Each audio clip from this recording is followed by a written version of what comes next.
Queridos irmãos, a graça e a paz do Senhor seja com todos vós. Eu quero convidá-los a abrir comigo a palavra de Deus em 1 Timóteo, capítulo 1.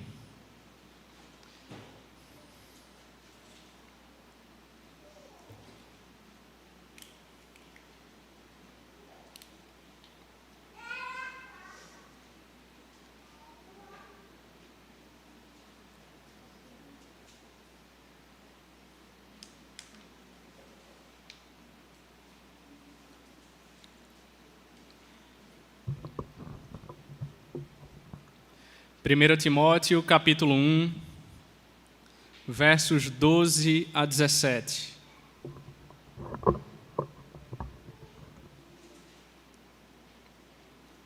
Assim diz a palavra do Senhor. Sou grato para com aquele que me fortaleceu, Cristo Jesus, nosso Senhor, que me considerou fiel, designando-me para o ministério. A mim que noutro tempo era blasfemo e perseguidor e insolente, mas obtive misericórdia, pois o fiz na ignorância, na incredulidade.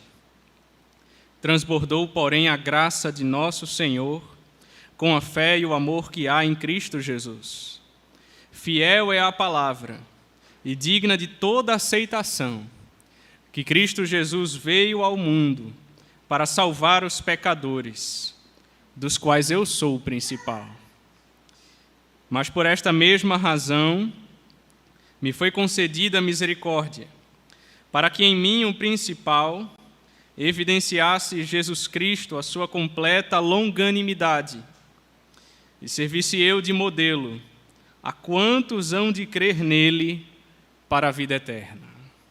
Assim ao Rei eterno, imortal, invisível, Deus único, honra e glória pelos séculos dos séculos.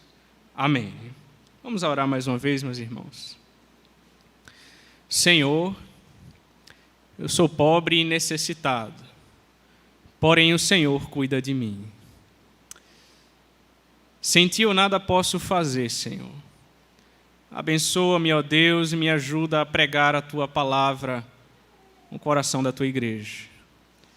Prepara-nos, ó Deus, abre o nosso entendimento, abre o nosso coração, assim como o Senhor abriu de Lídia em Atos.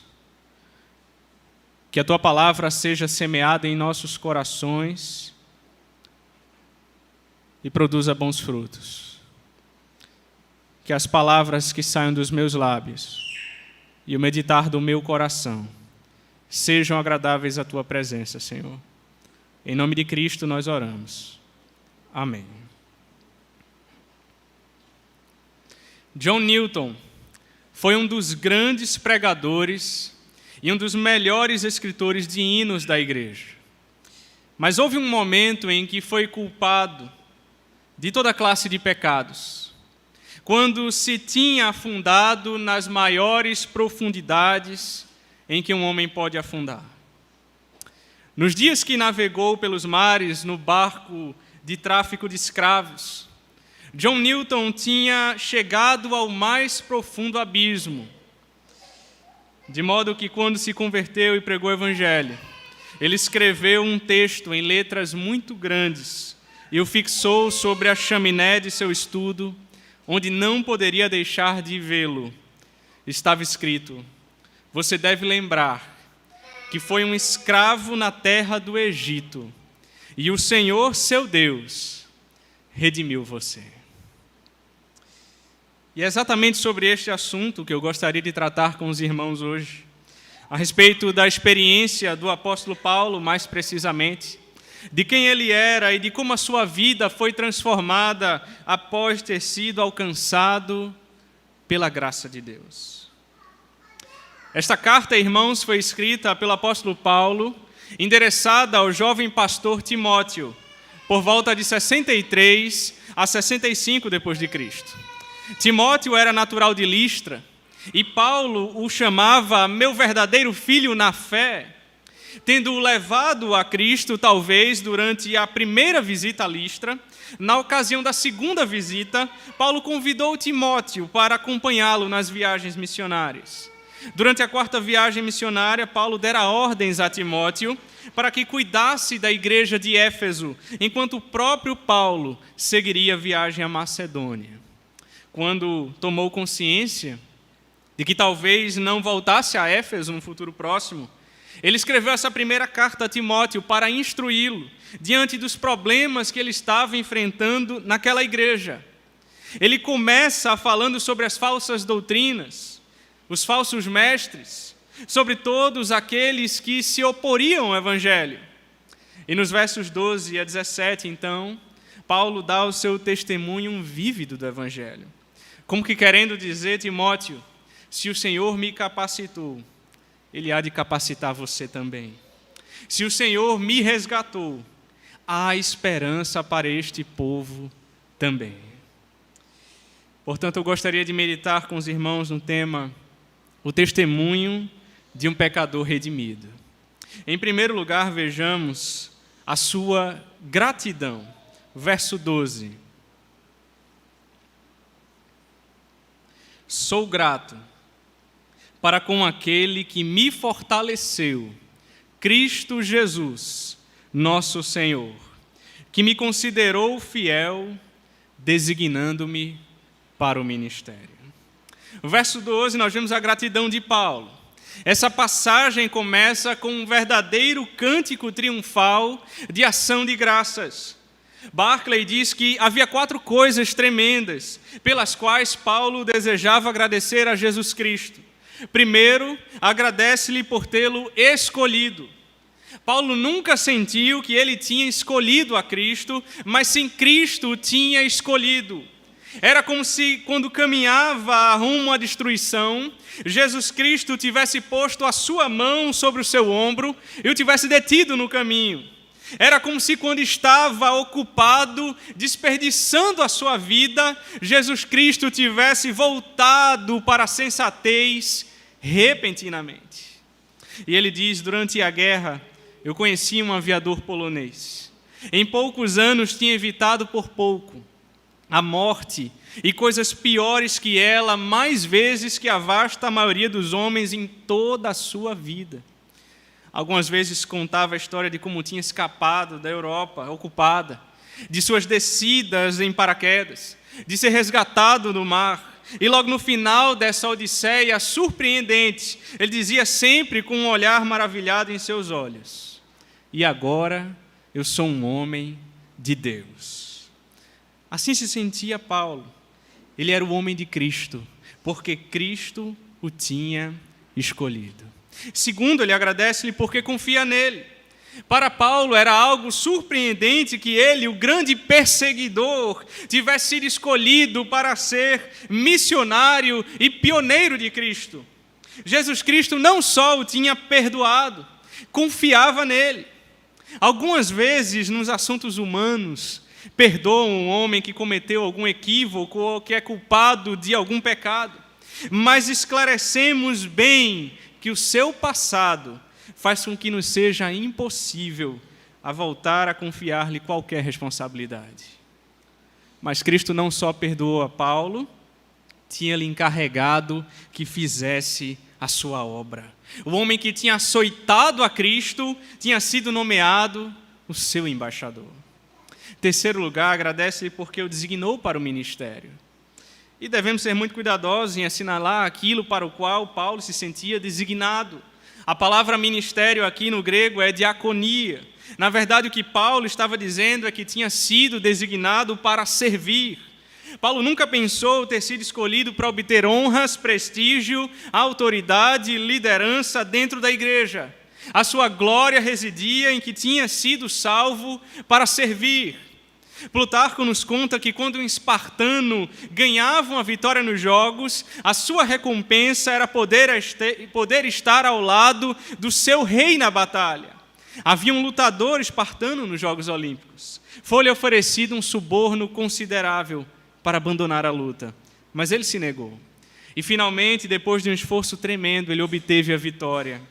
E alguém lhe disse: bom espartano, o que obtiveste com essa vitória tão custosa que ganhaste? E ele respondeu: eu ganhei o privilégio de estar diante de meu rei na batalha. A sua recompensa era servir, e se fosse necessário, morrer por seu rei. Paulo sabia que tinha sido escolhido para o serviço e não para a honra. Em quarto lugar, agradece-lhe porque ele deu poder. Paulo era um dos que descobriram faz tempo que Jesus Cristo jamais dá a um homem uma tarefa sem o poder para realizá-la. Paulo nunca teria dito, olhem o que eu tenho feito, mas sim dizia, olhem o que Jesus Cristo me capacitou a fazer. Ninguém é o suficientemente bom, o suficientemente forte, o suficientemente puro, nem o suficientemente sábio para ser servo de Cristo. Mas aquele que se entrega a Cristo, ele o fará não por seu próprio poder, mas pelo poder do Senhor. Tudo eu posso naquele que me fortalece. No verso 13, irmãos, Paulo vai dizer que ele era blasfemo, perseguidor e insolente. Algo que se destaca nessa passagem é a insistência de Paulo em lembrar o seu próprio pecado. Ele amontoa palavras e cria um clímax para mostrar o que ele tinha feito a Cristo e à igreja. Ele disse que tinha sido um blasfemo, lançando contra os cristãos palavras ardentes e iradas, acusando-os de crimes contra Deus, quando ele era o criminoso. Ele tinha sido um perseguidor, tinha tomado todos os meios que estavam ao seu alcance sob a lei judia para aniquilar a igreja cristã. E logo ele utiliza uma palavra terrível, ele tinha sido um homem de violência, insolente e brutal. A palavra em grego é ibistes, indica uma espécie de sadismo arrogante. Descreve o homem que inflige dor e injúrias pela pura alegria de fazê-lo. O substantivo abstrato correspondente é rubris. Rubris significa machucar, ofender a outros de tal maneira que o homem ofendido é humilhado. E que a pessoa que inflige a ofensa não ganha nada que já não possua, mas apenas se deleita em sua crueldade e no sofrimento da outra pessoa. Assim era Paulo com relação à igreja cristã. Não satisfeito com as palavras insultantes, chegou aos limites da perseguição legal. Não contente com isto, ele chegou ao limite da brutalidade sádica, tentando apagar a fé cristã. Paulo se lembrava disso, e até o fim de seus dias se considerou como o pior dos pecadores. Não que tenha sido, mas sim, ainda era o pior dos pecadores. Na verdade, ele nunca pôde esquecer que era um pecador perdoado. A lembrança de seu pecado era a forma mais segura para manter viva a sua gratidão.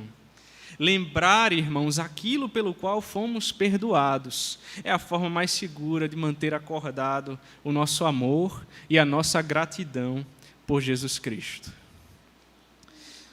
Certa feita, um ancião puritano, Thomas Goodwin, ele escreveu uma carta a seu filho e dizia: quando me via ameaçado de ficar frio em meu ministério, e quando sentia chegar a manhã do domingo, sem que meu coração se enchesse de assombro com a graça de Deus, ou quando me estava preparando para administrar a ceia do Senhor, sabe o que estava acostumado a fazer? Eu costumava percorrer de cima a baixo os pecados da minha vida passada. E sempre me desabava com o meu coração quebrantado e contrito, preparado para pregar, como se prego no começo, o perdão dos pecados. Penso que jamais subi a escada do púlpito, disse ele, sem parar por um momento ao pé da mesma e percorrer de cima a baixo os pecados de meus anos passados. Creio que nunca planeje um sermão sem dar uma volta ao redor de minha mesa e de meu estudo e olhar para trás, aos pecados de minha juventude e de toda a minha vida até o presente, e muitos domingos amanhã, quando minha alma tinha estado fria e estéril, pela falta de oração durante a semana, uma percorrida à minha vida passada, antes de chegar ao púlpito, sempre quebrava o meu coração duro e me aproximava do Evangelho para a minha própria alma, antes de começar a pregar.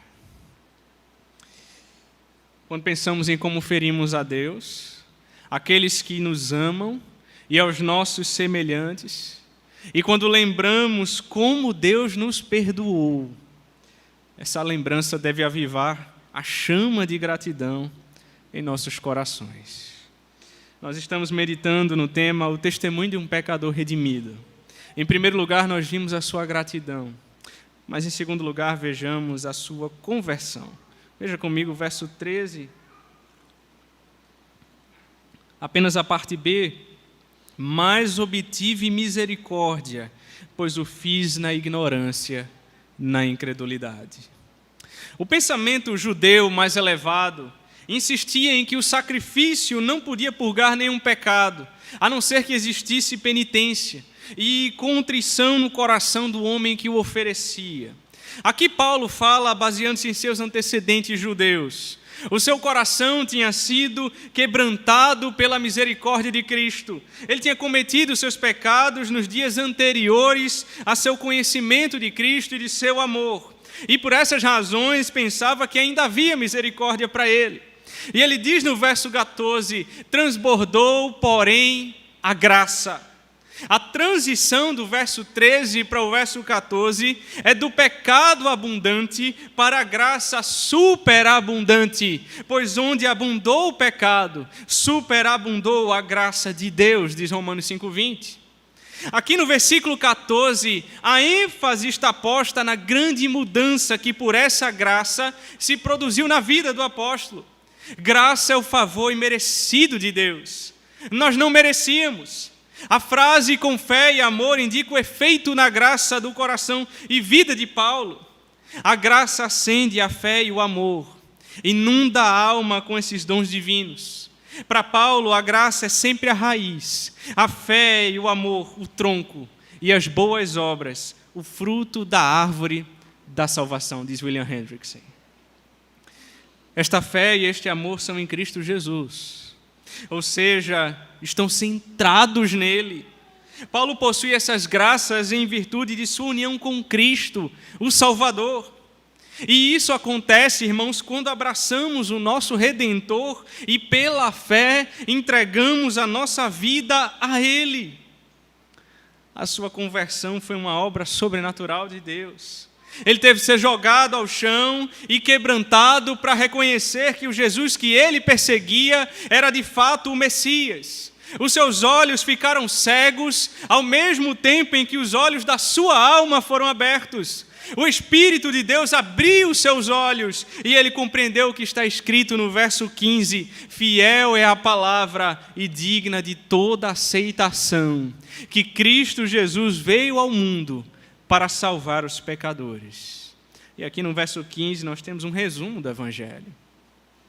William Hendrickson diz que essa declaração de Paulo poderia ser considerada como sendo o próprio coração do Evangelho. É comparada a João 3,16, porque Deus amou o mundo de tal maneira que deu o seu Filho unigênito para que todo aquele que nele crê não pereça, mas tenha vida eterna. Fiel é a mensagem e digna de toda aceitação.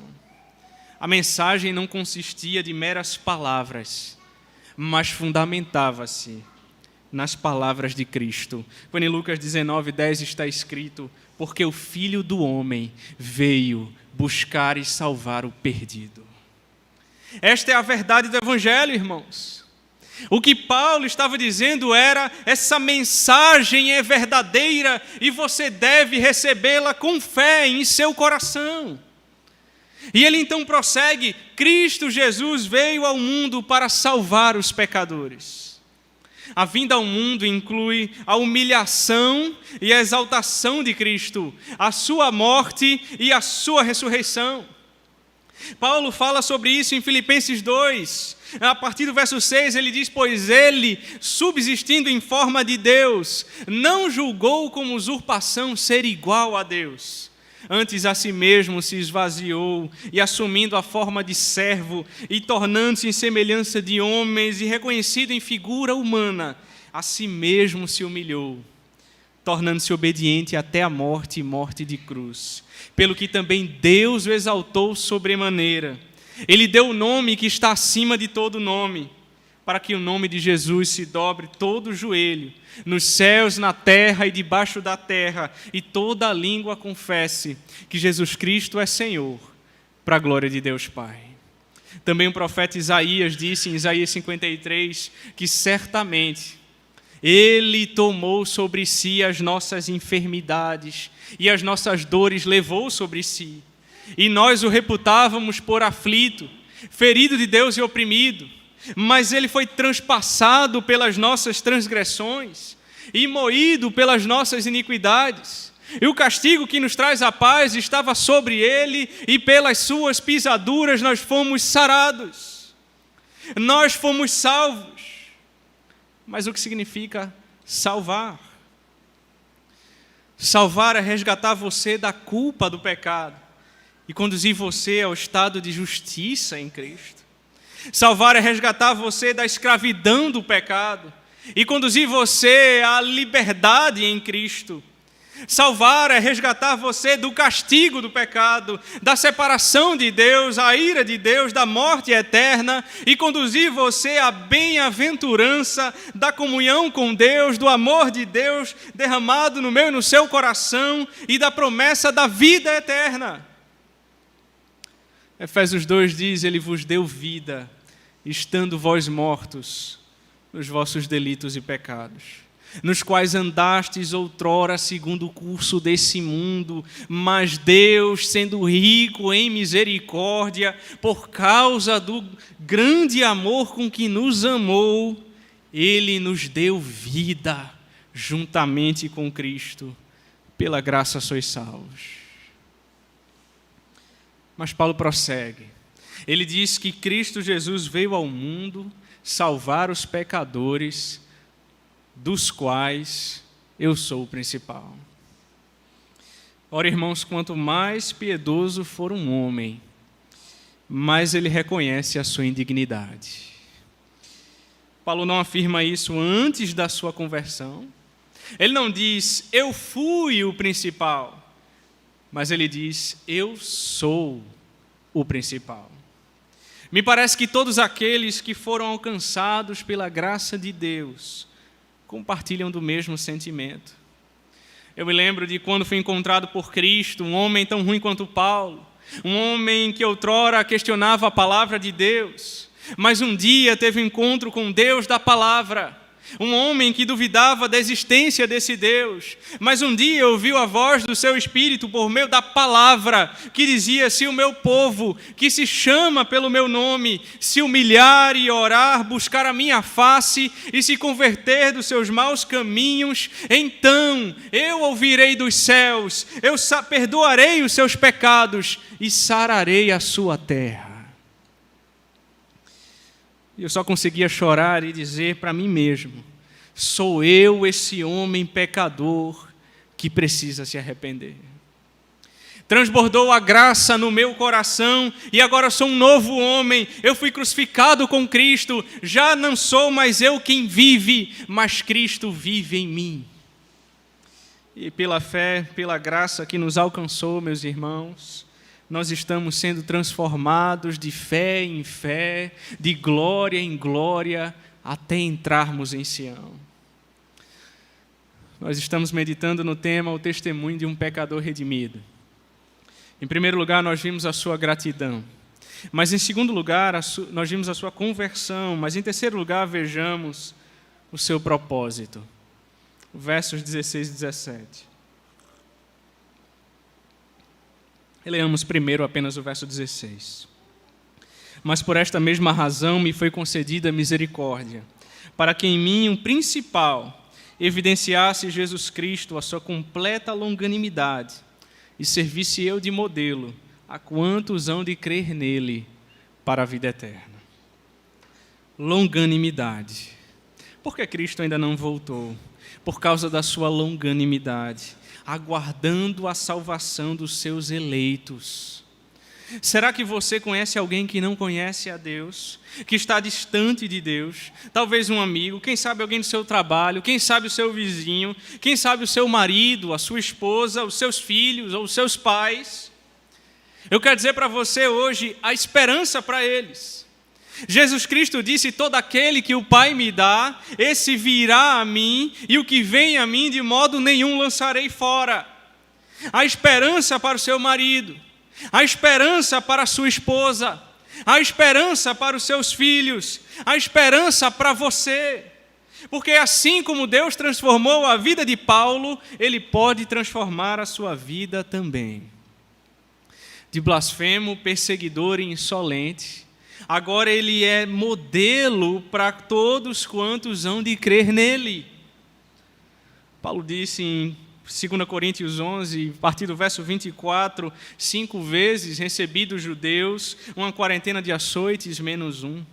Fui 3 vezes fustigado com varas, uma vez apedrejado, em naufrágio 3 vezes, uma noite e um dia passei na voragem do mar, em jornadas, muitas vezes, em perigos de rios, em perigos de salteadores, em perigos entre patrícios, em perigos entre os gentios, em perigos na cidade, em perigos no deserto, em perigos no mar, em perigos entre falsos irmãos, em trabalhos e fadigas, em vigílias, muitas vezes, em fome e sede, em jejuns, muitas vezes, em frio e nudez. Além das coisas exteriores ao que pesa sobre mim diariamente, a saber, a preocupação com todas as igrejas. O mesmo Paulo que perseguiu a igreja de Cristo, agora é perseguido por amor a Cristo. O mesmo Paulo que buscou destruir o Evangelho, agora dá a vida pelo Evangelho. Por isso ele diz em Atos 20, 24, porém em nada considero a vida preciosa para mim mesmo, contanto que complete a minha carreira e o ministério que recebi do Senhor Jesus, para testemunhar o Evangelho da graça de Deus. O verso 16 diz que o que aconteceu com ele era uma espécie de exemplo do que ia acontecer com aqueles que aceitassem a Cristo nos dias vindouros. A palavra no grego aqui para modelo é hipotiposes. Significa um esboço, um primeiro rascunho, um modelo preliminar. É como se Paulo tivesse dito: olhem o que Cristo fez comigo. Se alguém como eu pode ser salvo, então ainda há esperança para você também. Tomando o exemplo de um homem que estivesse seriamente doente e tivesse que passar por uma operação muito perigosa, o estímulo maior para ele seria encontrar-se com alguém que tivesse passado pela mesma operação e que se tivesse curado por completo.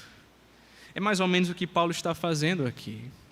Paulo não escondia vergonhosamente a sua história. Ele divulgava para que outros a conhecessem e tivessem ânimo e sentissem cheios com a esperança de que a graça que tinha mudado a Paulo pudesse mudá-los também. Paulo negava-se a esquecer do seu pecado, porque cada vez que ele lembrava, diz Matthew Henry, cada vez que ele lembrava a grandeza de seu pecado, também se lembrava da grandeza bem maior da graça de Jesus Cristo.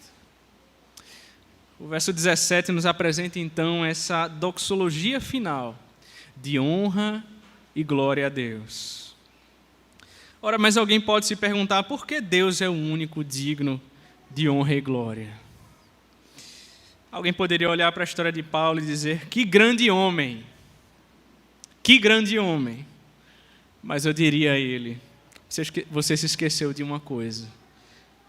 Não se trata de Paulo, mas do Deus que operou na vida de Paulo.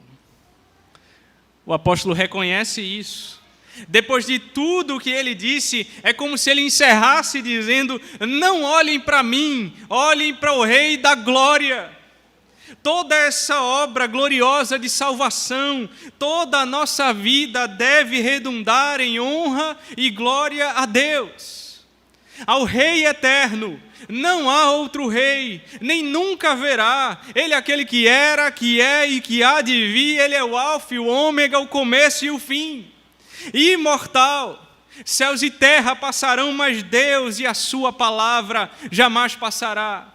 Invisível, não podemos ver a sua face, mas sabemos que Ele está presente e Ele está conosco. Ele é o Deus Emanuel, nós somos consolados pelo Seu Espírito, nós podemos ouvir a Sua voz por meio da Sua palavra.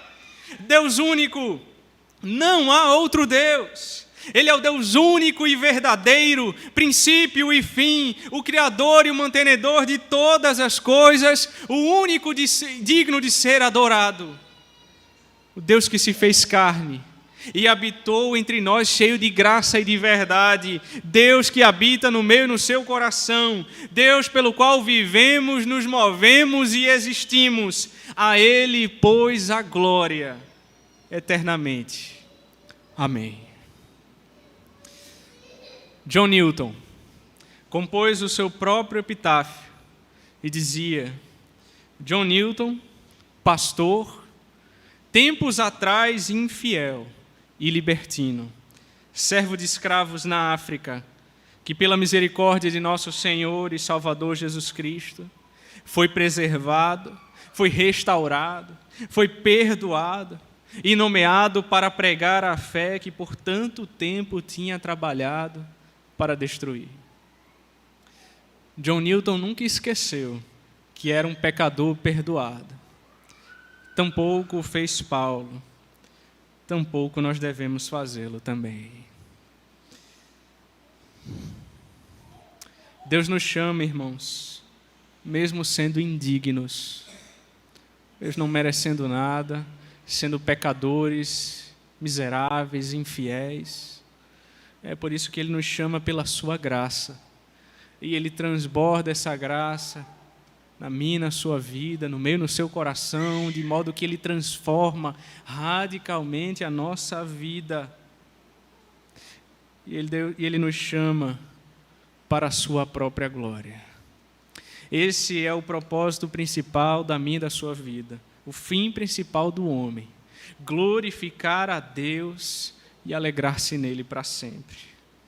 Em nada considero a vida preciosa para mim mesmo, contanto que complete a minha carreira para testemunhar o Evangelho da graça de Deus. Ao Rei eterno, imortal, invisível, Deus único, honra e glória pelos séculos dos séculos. Amém. Vamos orar mais uma vez, irmãos? Feche seus olhos.